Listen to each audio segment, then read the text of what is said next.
What Guy Penrod said about dying, not about loss in the general sense, not about heaven as a theological destination, but about his own mortality, is the kind of statement that settles into you slowly, the way a familiar hymn does when you've sung it 100 times, and one quiet morning it suddenly means something entirely new. For most of his career in gospel music, Guy kept that conversation private. He sang about death the way Southern gospel artists have always sung about it, with confidence, with joy, with the kind of certainty that fills an auditorium and reaches all the way to the back row. But something shifted, and when he finally spoke, not from a stage, not with a lyric to lean on, but in his own unguarded words, what he described wasn't simple fear, and it wasn't rehearsed certainty either. It was something more honest than both of those things, and it landed differently on the people who heard it. Stay with us, because what Guy shared, and what the people closest to him have since confirmed, is something the gospel music world rarely makes room for, and we'll reach the heart of it around the 10-minute mark. Guy Penrod has been one of the most recognized voices in Southern gospel and Christian music for more than 30 years. He joined the Gaither Vocal Band in 1994, stepping into a group that already carried tremendous weight in the world of faith-based music. And what he brought with him, that wide, warm baritone capable of filling an auditorium without effort and still feeling like it was meant just for you, became one of the defining sounds of the homecoming era. If you watched the Gaither homecoming videos through the 1990s and early 2000s, Guy Penrod wasn't background. He was the moment. When the camera found him and he opened on a chorus, something shifted in the room. Believers felt their faith land somewhere deeper, and people who came in skeptical often walked out changed. Bill Gaither has said more than once that finding Guy was one of those moments where you recognize a gift that doesn't come along very often in a generation. Guy grew up in Kermit, Texas, in a home where faith wasn't a weekly activity. It was the air the family breathed. His father was a minister, and the church was where life happened. He studied music at Liberty University in Lynchburg, Virginia, and by the time he connected with the Gaither organization, he carried not just vocal talent, but a theological grounding that showed in every performance. He wasn't performing belief. He was expressing it. He and his wife Angie built a life centered on that same faith, raising 8 children together in Tennessee. And when Guy stepped away from the Gaither Vocal Band in 2009, it was that family, those children, that marriage, that home, he named as the reason. 15 years on the road, and he wanted to be present for the seasons that mattered most. Fans understood it, even if they grieved it. For the millions of people who had followed his ministry since those early homecoming recordings, Guy Penrod wasn't simply a singer. He was part of the soundtrack of their own faith journeys, woven into the memories that matter most. What most people don't carry with them when they think about Guy Penrod is how consistently, through all those years of singing about eternal life and the promises of resurrection, he stayed quiet about the personal side of mortality. Other Gaither artists have been more open over the years.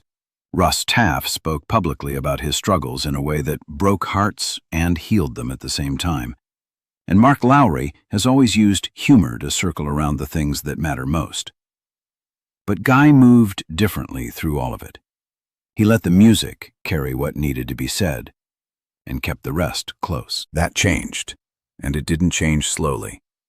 The shift, by accounts from people who were present, came the way these things usually do. Not through a prepared statement, not through a scheduled interview, but through a conversation that went somewhere unexpected. Guy was talking about faith, which is what he's always talked about, in the way that people who have built entire lives around something tend to circle back to it.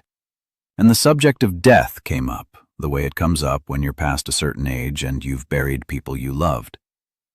His father's death sat with him the way a father's passing sits with a son who watched his dad live out the very faith he'd been singing about for 30 years.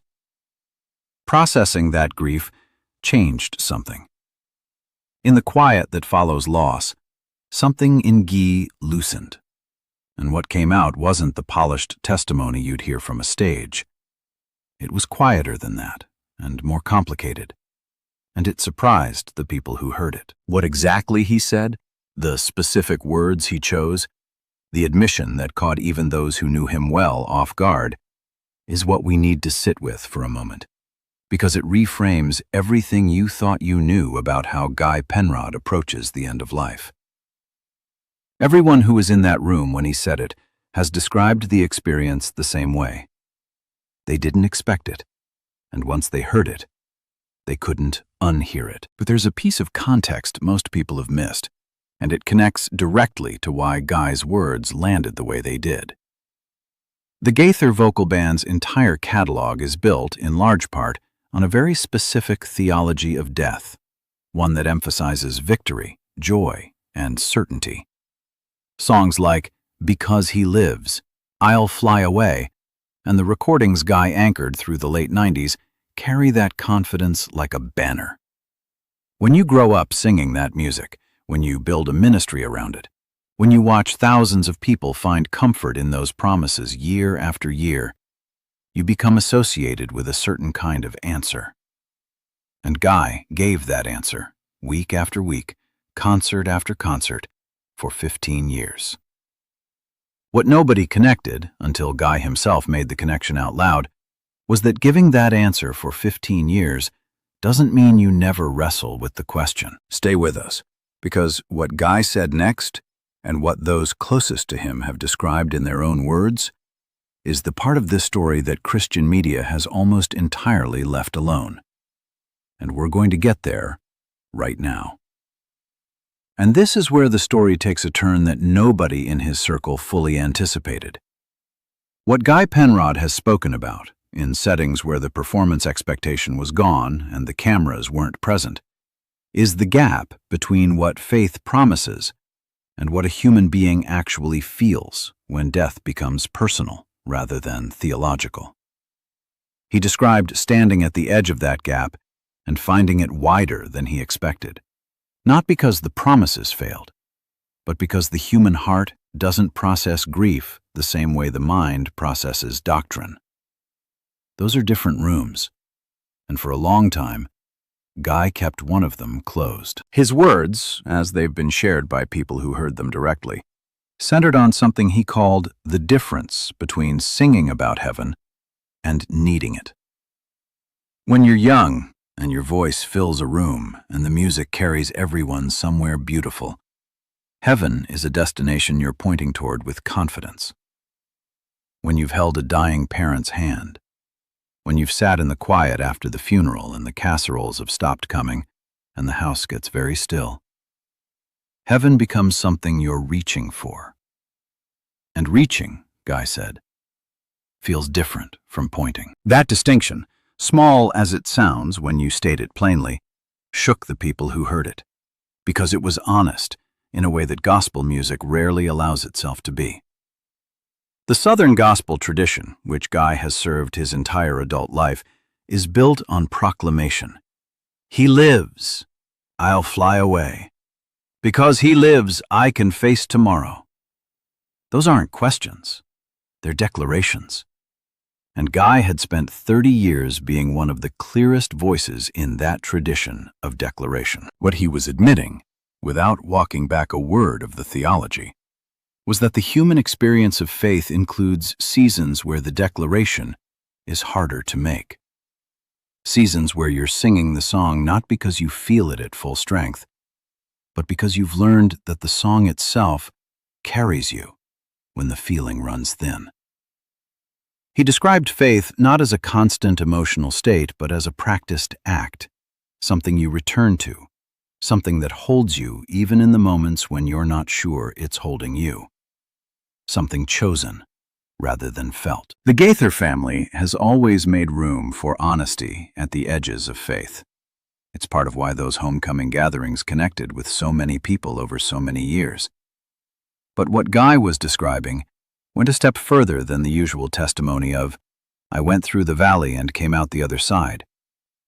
He was describing still being in the valley, not in crisis, not in doubt the way that word usually gets used, but in the ongoing human condition of holding belief and grief and uncertainty all at once, and choosing to keep singing anyway. Fellow artists in the Gaither world who've heard Guy speak about this have responded with recognition rather than surprise.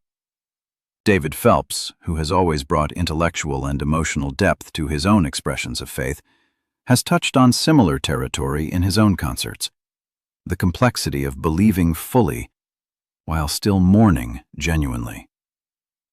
Wes Hampton, who became one of the Gaither Vocal Band's defining voices after Guy's time, has circled the same ground in his own way. What makes Guy's version of this conversation different is the weight his voice carries, and the specific way he framed it, not as a crisis of faith, but as a clarification of what faith actually is. What Guy said, in the end, was something like this: "The gospel isn't a shield from grief. It's a companion through it. Death still costs something, even when you believe completely in what's on the other side. And if the music the church makes only tells half of that story, the victory half, the joy half, then it leaves people unprepared for the full weight of what it means to lose someone they love." That's the statement. A quiet revolution, coming from one of the most joyful voices the homecoming tradition ever produced. For the millions of fans who watched those recordings and felt the room lift when Guy stepped up to the microphone, this statement doesn't diminish what they received from the music. It deepens it. Because it means the man singing those songs understood the weight they were carrying, had felt some version of that weight himself, and chose to keep singing anyway. That kind of faith, practiced, costly, chosen, is more durable than the kind that's never been tested. And this audience has always known the difference. For those of us who have followed Guy's journey since those early homecoming recordings, and if you're watching this, you likely know exactly which moments we're talking about, what he's describing isn't foreign. It's familiar in the deepest way. Most people who have lived long enough to watch parents age and go, to sit with friends through illness, to stand at gravesites on cold mornings, know exactly what the gap feels like between the theology you hold and the grief you carry. What Guy Penrod did, by saying it out loud, was give that experience a voice inside the tradition that matters most to this community. Southern gospel music has always carried the full range of human emotion, the joy, the longing, the homesickness for heaven. But the testimonies attached to it tend to stay in the past tense. I went through it, and God brought me through. Guy stepped into the present tense, and that's rarer than it sounds. In the bigger picture of where Christian music lives right now, the artists who endure, the ones whose recordings still get played 20 years later, are the ones who find a way to be genuinely human inside their faith, rather than polished versions of it. Bill Gaither understood that from the beginning, which is why the homecoming gatherings worked. The songs were great, but the people singing them were real, with real lives and real losses, and the audience could feel that from the first note to the last. Guy Penrod's willingness to speak about what death actually costs and what faith actually does with that cost places him in a long tradition of honest witness, one that runs back to the Psalms, to the writers who didn't smooth over the darkness before getting to the light. For those who grew up on those homecoming videos, who sang along with Guy on Redeemed and felt something true in the room, that honesty isn't a crack in the image. It's the thing that makes it last. If you've followed Guy Penrod since the mid-90s, since those first homecoming recordings where he stepped into that circle of singers and seemed like he'd always belonged there, you know exactly what we mean when we say his voice has always carried more than melody. It carried something settled and real. And this conversation about death and faith is the latest and perhaps deepest expression of that quality. We'd genuinely like to know what his music means to you now, knowing what you know about the weight behind it. The comment section is where that conversation belongs, and we'll be reading every one. There's one more part of this story that most people haven't connected yet, and it goes back to Bill Gaither himself. Bill has spent more than 60 years building something in Christian music that has no real parallel anywhere in the industry. A community of artists who have aged together in public, whose voices have changed and whose stories have deepened, all of it in front of an audience that has aged alongside them. The homecoming gatherings were never simply concerts. They were reunions of a kind, and the audience was always part of the family. What Bill understood, perhaps earlier than anyone else in gospel music, was that the most powerful thing you can offer people facing their own mortality is the sight of artists who are facing it too and still singing, not despite the weight of it, but with it. The homecoming videos became comfort viewing for people in hospitals, in care facilities, in the last seasons of life, because the people on screen weren't pretending the hard parts didn't exist. Their realness was the point. Guy Penrod spent 15 years as part of that world, and the conversation he's now having about death and faith in private settings is, in many ways, the natural extension of what the Homecoming Project always stood for. Bill said in an interview some years back that the songs he cares about most are the ones that tell the truth about what it costs to believe. Because He Lives wasn't written from a place of ease.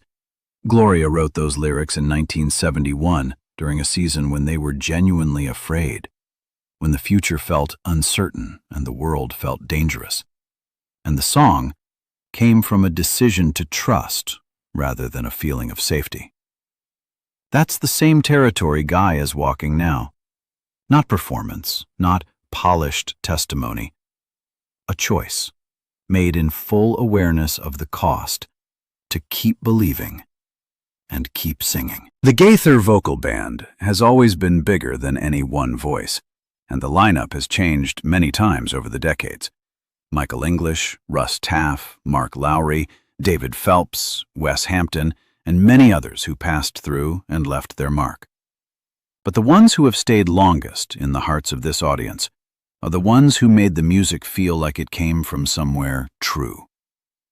Guy Penrod built that kind of connection across 15 years of ministry. And what he's saying now about faith and mortality deepens it rather than disturbs it. That's the thing about honesty when it comes from the right place. It doesn't take anything away. It adds.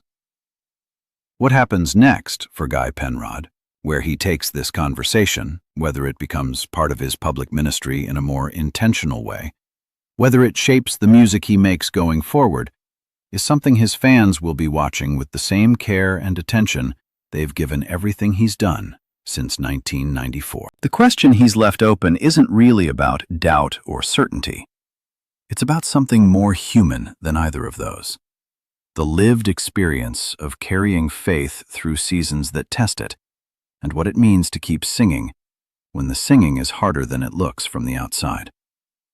That question doesn't resolve neatly, and Guy isn't trying to resolve it neatly. He's letting it breathe. And for the people who love his music, that honesty is worth more than a polished answer. Whatever comes next, the people who have followed Guy Penrod's ministry since those early homecoming days know one thing. His story isn't finished. The voice is still there. The faith is still there. And the willingness to be honest about what that faith costs and what it gives is deeper now than it has ever been. If this conversation moved something in you, the next video on this channel covers a moment from the Gaither homecoming era that very few people have discussed openly. And what came out of that situation changed how the entire gospel music world understood one of its most beloved figures.